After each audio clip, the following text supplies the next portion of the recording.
ત્રણ પ્રકારે કરીને ઠાકોરજી આપણી સેવાનો અંગીકાર કરે છે.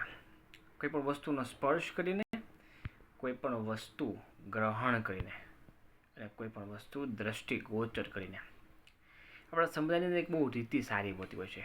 કોઈક હરિભગત નવા ગાડી લે ને તો ઠાકોરજીના સંતોને પાસે પ્રસાદીની કરાવવા જાય.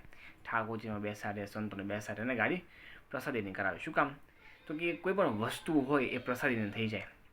એમ ઠાકોરજી છે ને કોઈ પણ વસ્તુ ત્રણ પ્રકારે કરીને પ્રસાદીની કરે છે. દ્રષ્ટિએ કરીને, ગ્રહણ કરીને અને સ્પર્શ કરીને.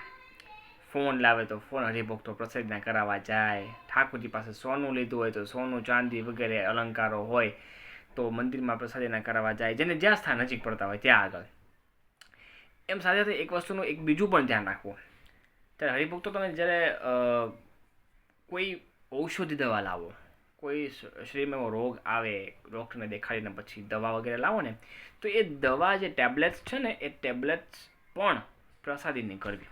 હાવ દવા છે ને, દવા એની અંદર જો ભાઈ દવા ક્યાં બનતી હોય, શું બનતી હોય, એમાં કેટલા ઇન્ગ્રીડિયન્ટ્સ આવતા હોય.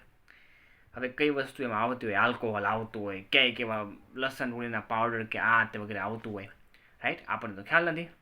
પરંતુ જ્યારે પણ ટેબ્લેટ્સ લાવીએ ઘરની અંદર મેડિકલ સ્ટોરમાંથી અથવા તો કોઈ પણ ડૉક્ટર પાસેથી, તો એ જે દવા છે ને, એ દવા એ ઠાકોરજીની પાસે સિંહાસનમાં અથવા તો કોઈ ઠાકોર સ્વરૂપ હોય એને અડાડવું, એને સ્પર્શ કરી દેવો, જેથી એ દવા એમ અમાયક થઈ જાય.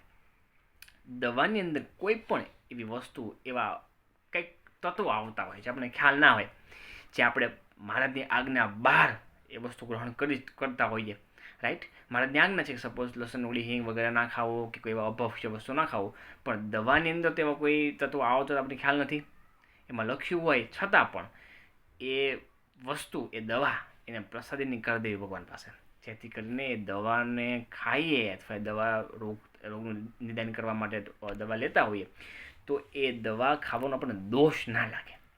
એટલે આ વસ્તુ એક ચોક્કસ ધ્યાન રાખવી. કોઈ પણ વસ્તુ નવી લાવો તો ઠાકોરજીની પ્રસાદીની કરવી, ઠાકોરજીને ધરાવવી. ત્રણ પ્રકારે કરીને ભગવાન વસ્તુને પ્રસાદીની કરે છે. દ્રષ્ટિએ કરીને, સ્પર્શ કરીને અને ત્રીજું એ વસ્તુનો અંગીકાર કરીને.